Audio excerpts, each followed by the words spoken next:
खऱ्या अर्थाने तू म्हणजे मी आणि मी म्हणजे तू होणार ना?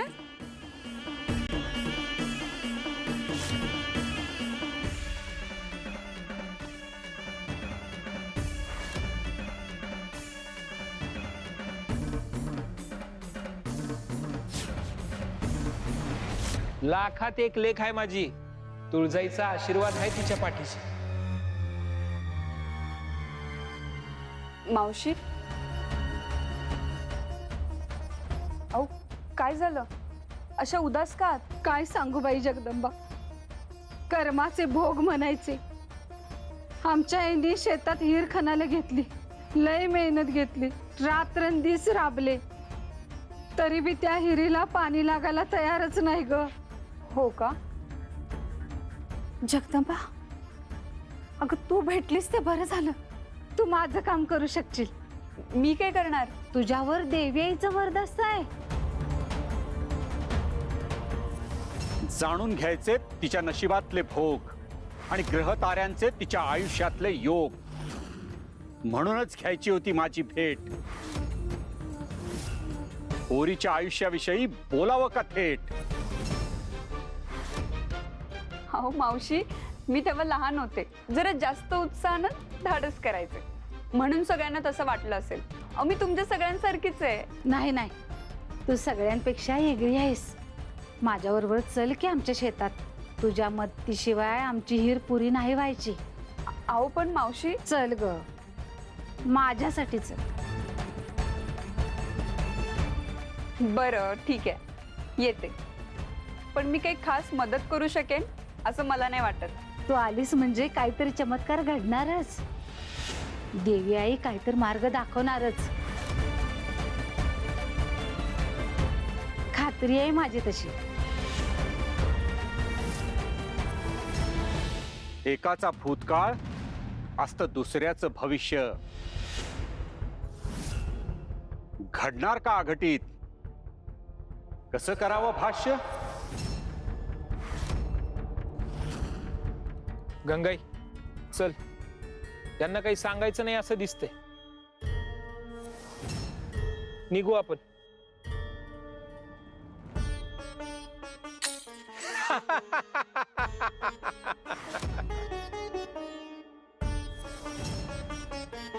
तुम्ही जाणून घ्यायला आला आहात ते मूळ मायेचं मूळ आहे.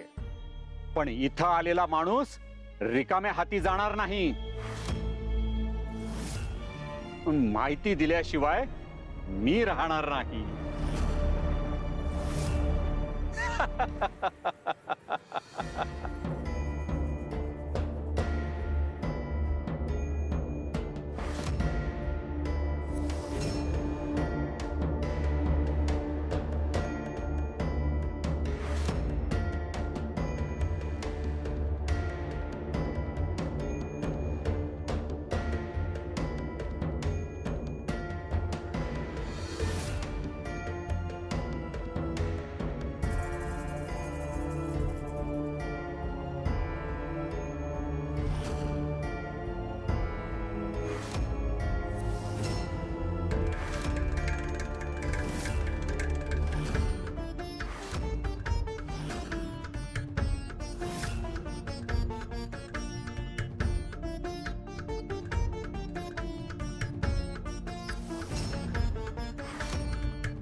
चौकटीत बसणार ग्रहताऱ्यांची दशा.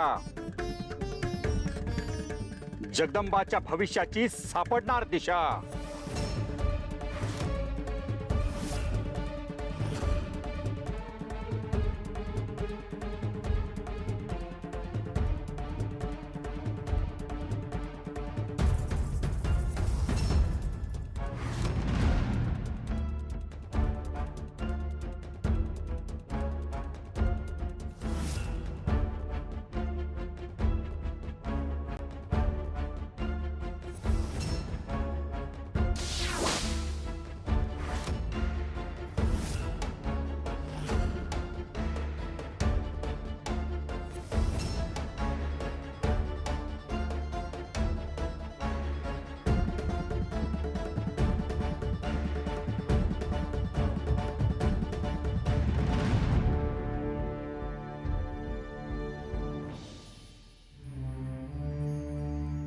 कुठल्या मुहूर्तावर हिर खणायला घेतली कुणास ठाऊक.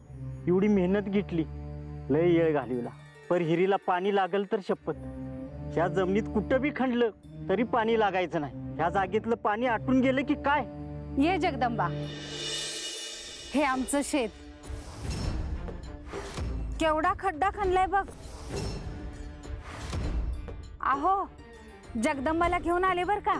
आता समज ठीक होईल, नक्की पाणी लागणार आता. अगं रकमे, तुला नाही उद्योग, कशा पायी हिला बोलवलंस? अहो, देवी आईचा हात आहे तिच्या डोक्यावर, ती काय तर करून दाखवणारच. बघाच तुम्ही. अगं लहान असताना काहीतरी केलं असेल हिनं, पण आताची गोष्ट वेगळी आहे. अगं जमिनीच्या पोटातलं पाणी शोधायचं म्हणजे खायचं काम नाही. अगं अनुभवी माणसांना जमतं ते, हिला कसं येईल? खरंय तुमचं काका. अहो, तुम्ही सगळेच अनुभवी माणसं आहात आणि मला यातलं काहीच माहिती नाही. जमिनीखाली असलेलं पाणी कसं शोधून काढतात हे मी कधी बघितलं सुद्धा नाही. आणि मी मावशींना म्हणाले होते की मला नाही जमणार, मला खरंच माफ करा. जगदंबा थांब, जाऊ नको. हे काय बाई बोलले असतील, पण ते पाणी लागत नाही म्हणून रागात न बोललेत. तू माझा ऐक, एकदा देवी आईला साथ घाल, ती नक्कीच काहीतरी मार्ग दाखवल तुला.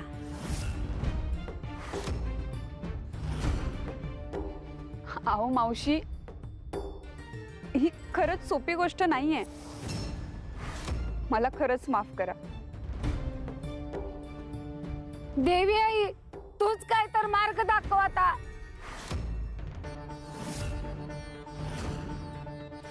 तुझ्या किरपेनं समज ठीक होऊ दे. आई राजा उदो उद. जगदंबाला तिच्या शक्तीची, तिच्या अस्तित्वाची जाणीव नसली तरी तिच्या आत तुळजाची शक्ती आहे. तिच्या आत साक्षात तुळजा वास करते आहे. ती भक्तांच्या संकटाला तर धावून जाणारच ना. जगदंबा,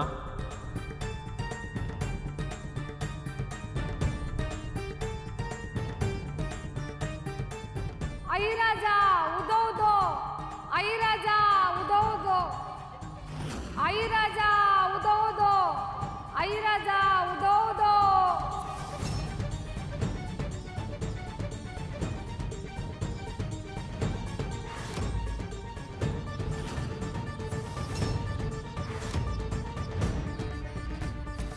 हे काय चाललंय? हा नारळ असं चमकतोय कसं काय?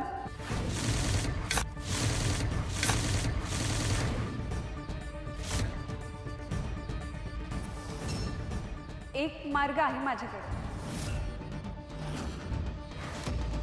कोणता मार्ग?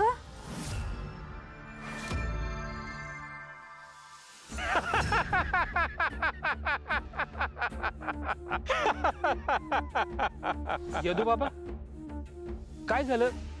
समजा ठीक आहे ना? यदू बाबाची बोली नाही ठरणार खोटी.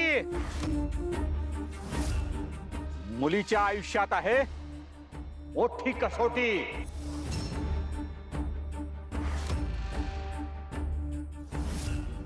कसोटी? म्हटलं होतं ना, एकाचा भूतकाळ दुसऱ्याचा भविष्यकाळ बनून येतो. तेच होऊन समोर आलं आहे.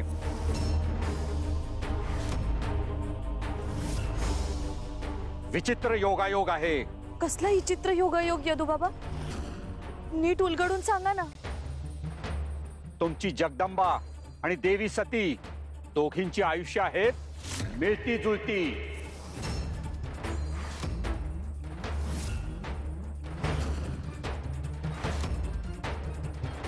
तेच योग, तेच भोग. देवी सतीचं भाग्य तुमच्या जगदंबेच्या ललाटी. जे दिसलं तेच सांगतो यदू बाबा, अगदी मनापासून तुमच्यासाठी.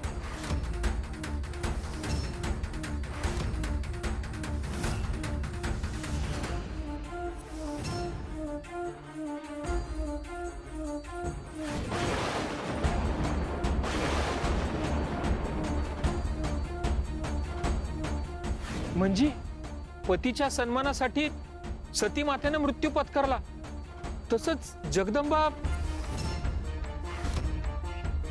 हो असं काही काय बोलताय वंगाळ, असला विचार बी करू नका. ती माझी लेक आहे, तिला असं काय बी होणार नाही.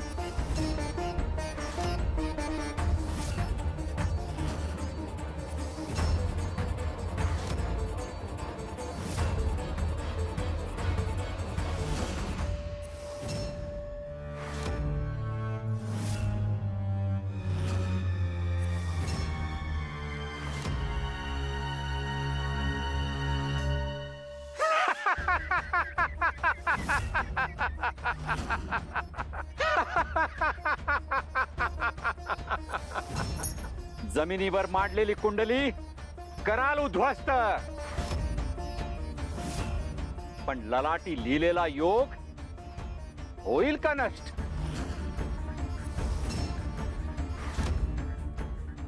बाबा, आमची लय लाडाची लेख आहे हो. तिच्या नशिबात असं काही आलं तर ते आम्हाला सहन व्हायचं नाही. तुम्ही मार्ग दाखवा, काहीतरी मार्ग दाखवा. एक मार्ग आहे. कुठला मार्ग?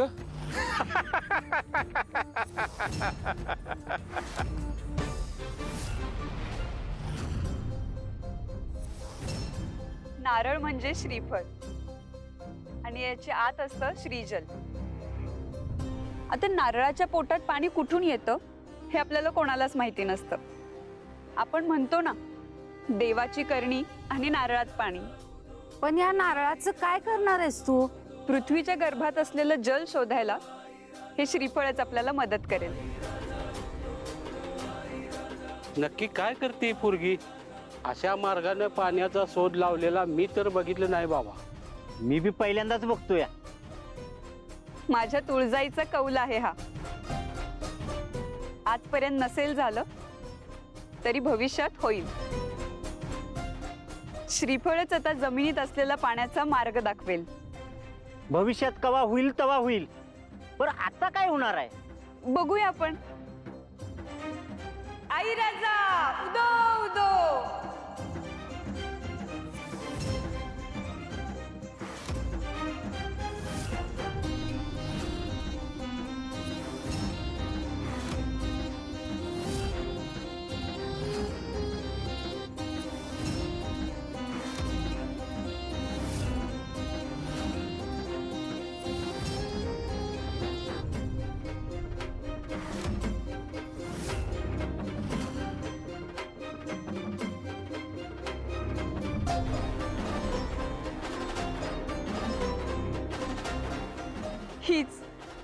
हीच योग्य जागा आहे.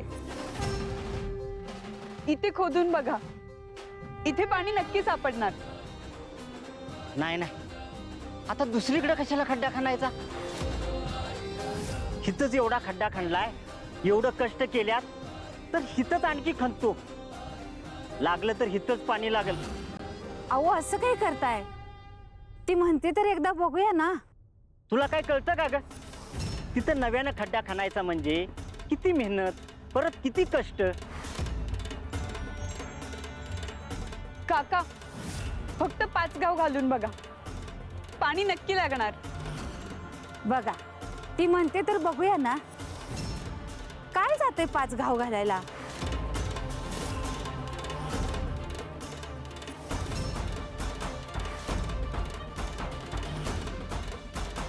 कुठं?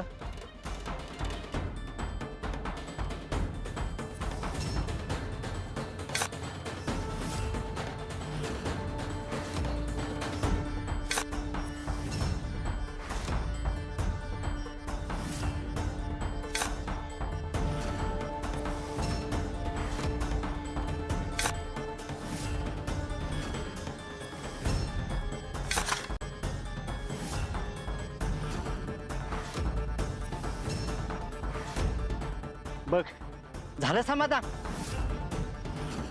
अगं काता आहे नुसतं, पाणी नाही आणि काय बी नाही. 5 घाव घातलं, आता काय करायचं? का ह्या दगडासंग झुंजट बसू? देवी आईनं तसेच संकेत दिले होते. पाणी कसं लागलं नाही? इथे दगड कसं काय लागला? देवी आई चुकली की काय? काय उपाय आहे? तुमची जगदंबा महादेवाची भक्त आहे का? भक्त असं काही नाही, तिला महादेव माहित आहेत, पण भक्ती तर ती तुळजाईचीच करते. वय वय ती तुळजा देवीला लय मनोभावे पुजते, लय जीव आहे तिचा देवीवर. तुळजाईला ती आईच मानते.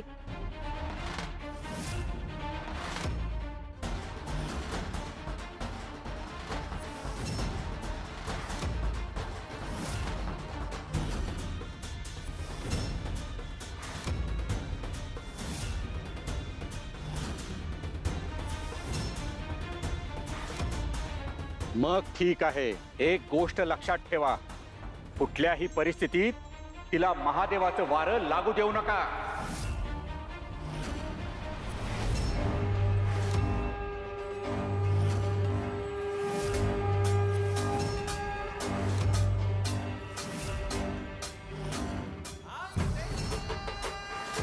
महादेवाचं वारं जर तिच्या आयुष्यात आलं तर सती सारखीच तिची ही परवड होणार हे निश्चित.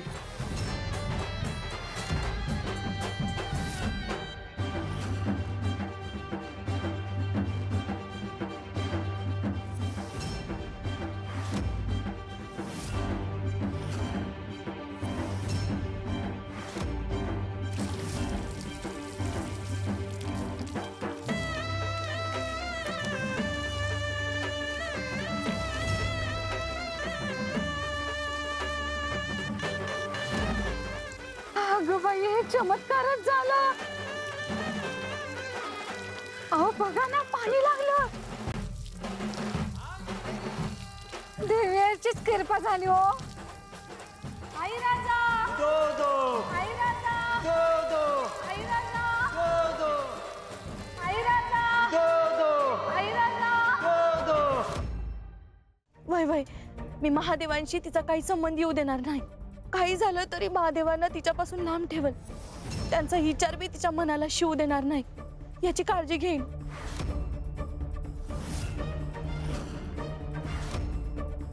आई राजा दो दो, आई राजा दो दो, आई राजा दो दो. माणसाने कितीही अडवायचं ठरवलं तरी जे विधी लिखित असतं ते बदलता येत नाही.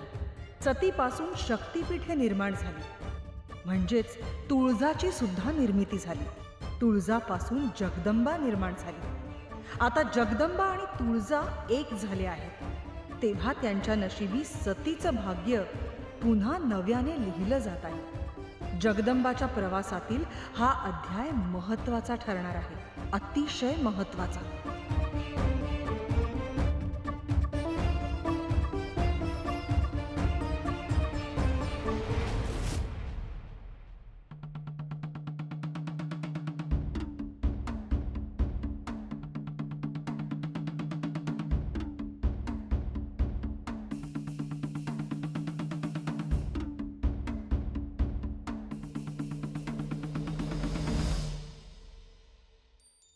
क्षमा असावी प्रभो, क्षमा असावी.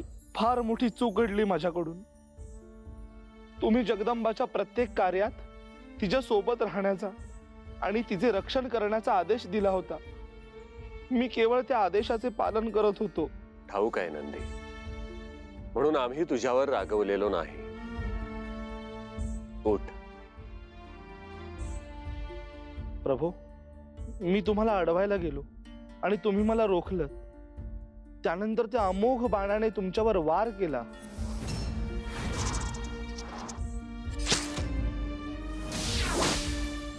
ते घडून गेलं नंदी. आम्ही पण प्रभो, तुळजादेवी जगदंबामध्ये कायमची विलीन झाली. ही गोष्ट अजूनही तुम्हाला सतावत असेल ना?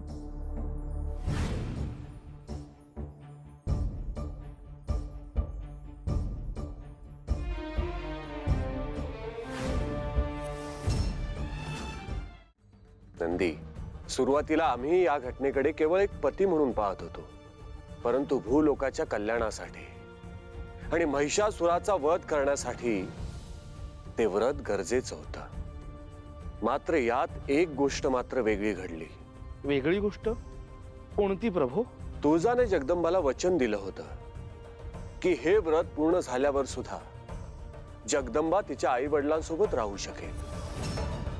मात्र तिच्यामध्ये विलीन झालेली तुळजाची अपरिमित शक्ती संतुलित करण्यासाठी तिचं चिंचपुरात जाणं गरजेचं होतं. ते घडलं नाही. त्यामुळे ह्या शक्तीच्या असंतुलनामुळे जगदंबाला तिच्यातील दैवी अस्तित्वाचा विसर पडला. तिला तिच्या आयुष्यात घडलेल्या गोष्टी लक्षात आहेत, मात्र तिचं तुळजादेवीशी असलेलं नातं ती विसरली. तिला तिची मानवी बाजू लक्षात आहे, मात्र दैवी बाजू नाही. म्हणजे आम्ही एकत्र मिळून केलेले धाडसी साहसी प्रयोग त्या विसरून गेल्या आहेत का? तू नंदी आहेस हे तिच्या लक्षात आहे. तिच्यासाठी तू सर्वसामान्य मनुष्य आहेस आणि ती स्वतःलाही तसंच समजते. पण मग यातून पुढे काय घडणार? नंदी, योग्य वेळ येईल तेव्हा तेव्हा आपल्याला आदिशक्तीच्या योजनेतली आपली कामं आपल्याला पार पाडायची आहेत. भूलोकावर तू तुझं काम पूर्ण करत राहा. लक्षात ठेव नंदी, जगदंबाला जप. सावलीसारखा तिच्या सोबत राहा. आता महिषासूर तिच्या समोर येईल ते सर्व शक्तिशाली बनूनच.